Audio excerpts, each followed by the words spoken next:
JHK here for Sportskeeda, and join me from Houston, Texas is newly signed UFC bantamweight Mana Martinez. Mana, man, it's been 1 year since we spoke. There's a lot that's been going on, but one thing that's good is that you're going to be stepping into that octagon real soon. How you feeling? I'm feeling great, super blessed. It's actually has been around a year. I've been getting a lot of flashbacks on my phone and memories from 1 year ago today here and there. And it's like, man, things are a lot different then, and they've changed for the better. So I'm happy. I'm excited. Yeah, I think it's important heading into your UFC debut to go back to that summer, the summer of 2020, when you went to the Contender Series and you went to Las Vegas. You weren't able to earn a contract, but there was a lot of learning lessons from that. How was that? How was the rest of that year? How was the rest of 2020? Because you didn't compete until the following year. It was just a grind. After my last fight, the Alex Morano, another UFC fighter, was doing commentary, and he came in the cage and asked me, what got you to this, or what helps you with your knockout power, something like that. And I was straight up honest. It's the grind. It's the work I put into it day in, day out. Since that day I lost, man, it was a bummer. And this has always been my plan A. There's never been any plan B. So I knew I had to, find it within myself to better myself. And it took a bunch of sacrifices, me pushing myself even harder than I already was, and, grinding as much as I could and bettering myself day in and day out. Were there any moments where you got down in the dumps somewhat, you know what I mean, and you had to have kind of people come to you and pull you out a little bit throughout the rest of that year? Just after that fight, I was down, of course, real bummed. Of course, I expected to go in there and earn a contract, win a contract, and it happened so quick. I didn't get the chance to, but of course, I've had, my friends, family, especially my mom and dad, which I'm super thankful for, help support me. And, after that fight, they reassured me that I was still gonna make it, and, I'm still right there, still a prospect, and they were right, and they've helped me up until this point, and they'll continue to help me, and I'm super blessed and thankful for them. So my parents, definitely helped me, my little brother and sister as well. So it's big kudos to them and ups to them for, kind of getting me through that downtime and then getting me to where I'm at now, especially. For sure. And since then, you successfully defended your Fury FC title twice, both first round knockouts. How different did you feel inside the cage in those fights?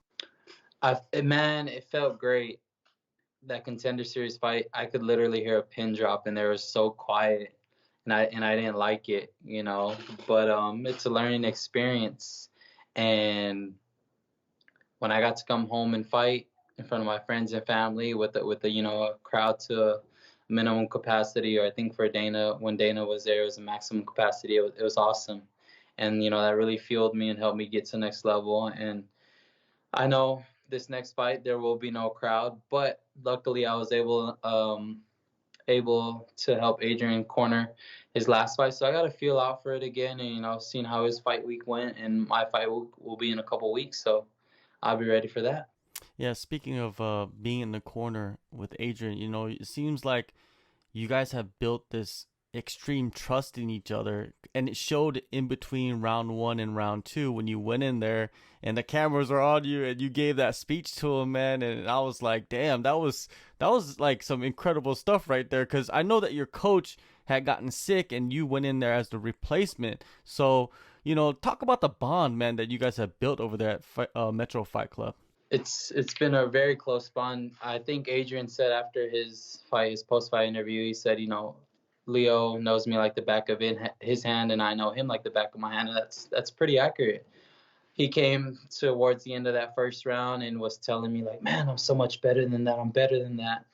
And on ESPN, it cut to commercial. So when the commercial break was up, I was telling him like what he was already telling me. I was like, man, you're so much better than that, which probably made me seem like, dude, that's your teammate, like chill on him. But I was just kind of reiterating and saying what he was saying to me. And then I, told him just like we're sparring, touch, feel him out, and then boom, throw those power shots and uppercuts up there. There's so many opportunities for you there to finish the fight, and obviously he made the adjustments needed, and it was super cool seeing him face that adversity, which was very little, but hey, it is what it is. He got the win, so it was a good experience overall. You ride the wave, you know what I mean, of him, and then you're also riding the wave of yourself getting those back-to-back wins. When you finally got your UFC contract signed, I think it's only took you like 8 months after the Contender Series. What were their emotions like? Did they hit immediately, or are you still kind of like, it's not real yet? Not at all. It didn't hit. I remember the week, the month, even, well, not so much to this day, but the weeks following, I'm like walking around the house telling my parents like we made it, like we did this, like this is a lifelong goal of mine, starting from when I was 4 years old in martial arts. Whether we knew I wanted to take a career path down the UFC or not, but it's all I've known, combative sports all my life. So I'm like, it's really unreal. However, winding down to these last few weeks out, it's settling in, and something so little as getting verified on Instagram and having a little blue check next to my name, I'm like, man, this is serious now. This isn't a local promotion anymore. You're fighting the best in the world, and it's all I ever worked for, and I'm so happy. I'm so excited, and it's settled in, man. Yeah, it's almost like going to the league. I mean, you've been playing college for a while, and then you're waiting to get drafted, and now you got drafted. Now you're going to be waiting to play your first regular season That's game, basically, right? Yeah, that's exactly what somebody told my mom the other day. They stopped her and asked her, I think it was at our store or something, how does it feel to have, a professional athlete of a son? And my mom didn't quite understand. I was like, Ma, this is like me getting drafted to the league. Like, this is the best in the world. This is the top premier fight league. This is everything we've ever worked for. So that person was right. This is the certain percentage of the world. Not everybody can say, hey, I'm a professional UFC fighter, and that's what I do for a living. So I'm very lucky, blessed, and it's cool, man. It's only the beginning of Mm. a long journey. Yeah, definitely. And this is around a 3 month turnaround for you for your promotional debut. Did you want to get in there sooner, especially since your last fight was only 30 seconds? Yes, yes. Prior interviews to this, leading up to my Fury bouts, I was just so hungry. I still am hungry. And I said, God willing, which is every fight, I come out injury free, I'm ready to go again. And I remember telling Dana back there when we were talking about the contract, and he was welcoming back to the UFC. I said, dude, any dropouts, any late replacements, I'm ready. I just went in there for 30 seconds, did what I had to do. I'm injury free. Let me know. I actually even texted my manager last night. I sent them a picture of my weight. I said, hey, Jason, any late dropouts, any positive tests, which I'm hoping and praying nobody does. That car doesn't need any more dropouts. I said, I'm here. Catch weight. If you need me to go down to 35, I'll make that. And that'd be cool to make my debut. But hey, if not, I'll wait my turn in a couple weeks. Definitely, a couple weeks you're gonna face off against Jesse Strader. He's fought once. He made his debut, I believe, on very short notice. You know what I mean? He didn't have enough time, so I feel like you'll get to see the real him, a full camp version. What is your breakdown of him and his skill set? I haven't really seen much. Like you mentioned, he took his UFC notice on a week or two's um his fight on a week or two notice. So I'm expecting him to come in here and look for his first UFC win. But I myself am looking for the same. I failed on my Contender Series opportunity, and I need to redeem myself. I feel like that was just a fluke of myself, and quite possibly it may have been the same for him. So come August 21st, we're gonna be both fully prepared, full training camps, and the best man's gonna win. So I can't wait, and yeah, I'm excited. It's a real good matchup, and like I said, we're gonna be both hungry for our first UFC victories. What have you invested more time in the last, 6 months or so in your training that has benefited you? Is it more of the strength and conditioning? Is it more of the diet? What aspect? Yes, actually, it's been a lot of strength and conditioning. Um, I've been working with one of the coaches there at O Athletic where we train, Coach Phil, and he's been really helping us with our speed, agility, he works with a lot of professional athletes, professional football players, and he's been really helping Adrian and I, get our footwork down with certain things and our strength training, building that up as well as my mom. I do workouts with her at our house, and we grind in our hot garage. So I'm just overall getting better physically, mentally as well, trying to stay as positive as can be 24/7 throughout the day. And yeah, a lot of physical, mental training, and of course, sharpening my skills, making sure I'm staying up with my wrestling, my striking, more so my wrestling, because I know everybody sees my record, 8-2, 8 TKOs, KOs. Most likely not gonna want to stand with me and try and take me down. So been working my wrestling, takedown defense a lot, offense as well, and just overall becoming a better person. Yeah, definitely. I think that whenever someone does see your record, they see all knockouts. They're like, okay, we got to wrestle this guy. We got to zap his energy. You know what I mean? And then you're covering your bases. You're working on your wrestling and you're working on your strength and conditioning so you can last all 3 rounds or possibly five, right? Exactly. Yes, sir. Yep. And that's what we train. We train 5 fights like it's a championship fight every fight. So I'm ready for that as well. When Later you, down the road, of yeah, course. yeah, for sure, for sure. And when you lay your head down at night, man, what are you envisioning in your UFC debut? Of course, coming out victorious. Um, it just really depends on how he comes out. He comes out firing, guns blazing. Could be a quick night for him. He comes out, smart, technical. I might have to pick him apart, take him into deep waters. There's many different ways, many different opportunities I can see myself finishing this fight. But of course, with every single fight, and like I've said continuously, time and time again, I will go in there and look for the finish, any openings, whether it's standing or on the ground, and ultimately get my hand raised. The bantamweight division is arguably the most talented and the most exciting division in the UFC. You're entering the Shark Tank right now, right? So you're entering the lower level of the Shark Tank, but it's a slow process. You got to build yourself up. What's the mentality for you? Is it for you to just go in there and fight whoever you can fight now, in your maybe first couple, and then after that, after you get your footing, then you're gonna go face maybe the vets or even a highly ranked guy? My mentality is like it was at the regional level, the regional stages. Fight anyone.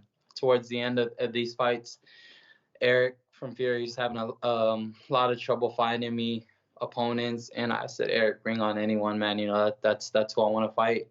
In order to become the best, I have to fight the best. So for this next level, of course, I will start off, in the lower end of the Shark Tank, but I plan on building my way up, and anybody that's thrown at me, I'll be more than happy to step in there and, test my skill set. And I keep talking about and keep saying the journey to becoming the best, because I truly do want to be the best in the division, and I know it's deep, probably the deepest division yet. But and I'm still very young in it, and obviously making my debut. But I can see myself going far in it, and holding that strap one day. Yeah, so you basically want to get yourself to the point where people are forced to fight you instead of you even have to chase anybody around. Yeah, exactly. I'm not really one to call anybody Hmm. out. You step up to the plate, or if the match is there, let's do it. Let's scrap, man. I'm ready. For sure. And the Ultimate Fighter is going on right now. They had the bantamweights, and I was thinking that if they would have had you on there, was there some talks of you going to the Ultimate Fighter? Yeah, yes, sir. There was. Mm-hmm.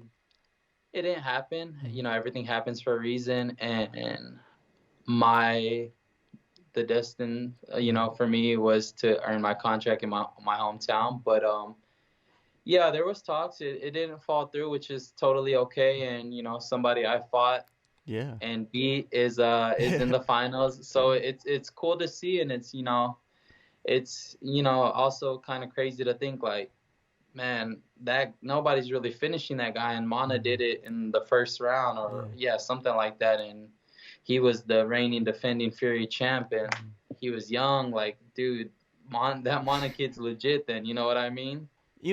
I asked you.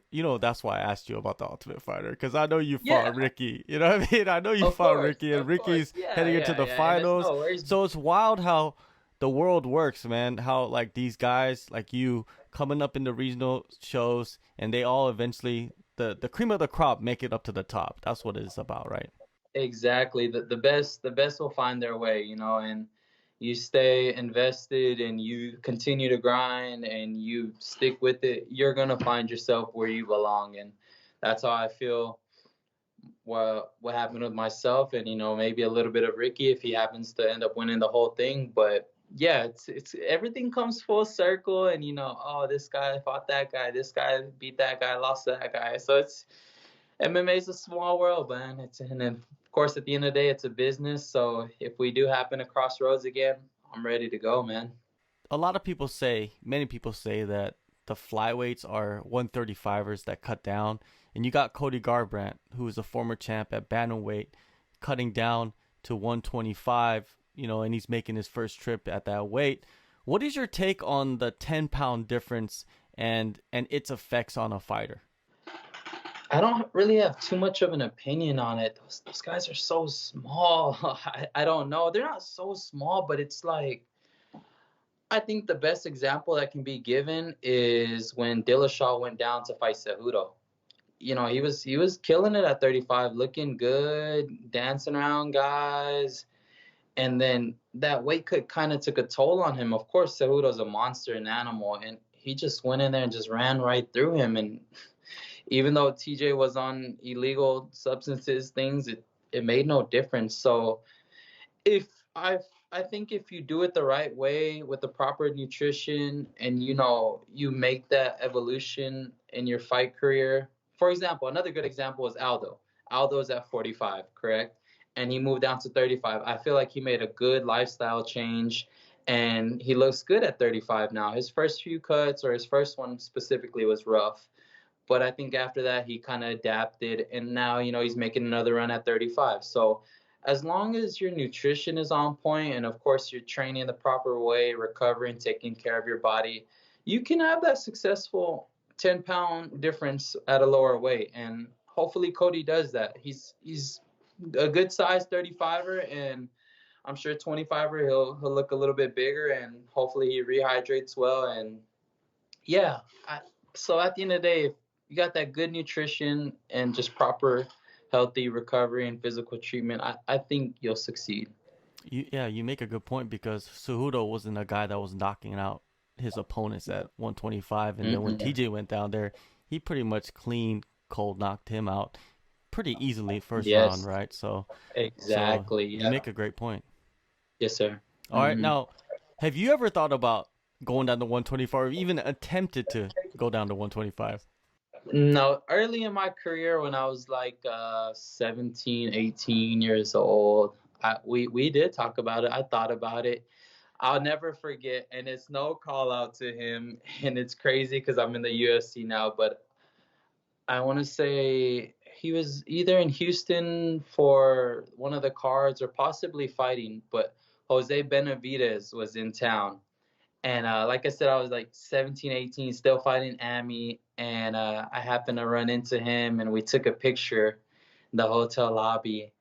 And I looked at the size difference and I was like, man, if I make 25, these guys are so small because he's so like he was like a whole head and a half shorter than me. I was like, man, I could run through the division, but at the time, my body was still kind of developing and getting into that grown man strength. So the weight I was obviously getting more compact, and yeah, 25 wasn't gonna be able to. I mean, but you never know in the future. But if anything, I definitely plan on moving up in the future, or if not, but for sure I'm gonna stay at my bantamweight division for now.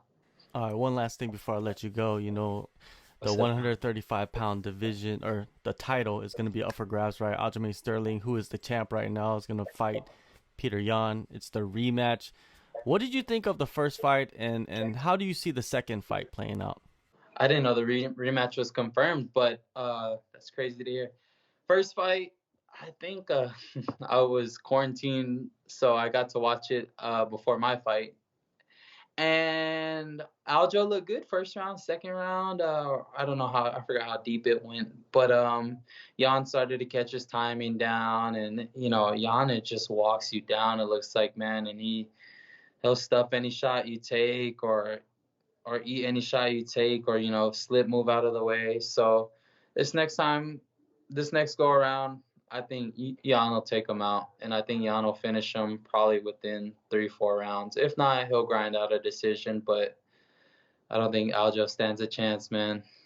Unfortunately, I could be wrong, but hey, hopefully he proves me wrong, and maybe we meet one day or something. But that's just my prediction for now. You start your journey, man, August 21st, UFC Vegas. We spoke a year ago, and you were heading into the Contender Series, and now you're gonna make your UFC debut, man. It's so great to see this, the development, and yeah, man. Good luck on the fight, and hopefully you get a couple more this year. Thank you, John. I appreciate it. Yeah, like you said, we were talking around this time last year, and even before the call or after the call, we knew this time was coming, and it came sooner rather than later. And I'm so excited to make my debut. Happy, and it's the beginning of a long, long journey, man. Appreciate you, John.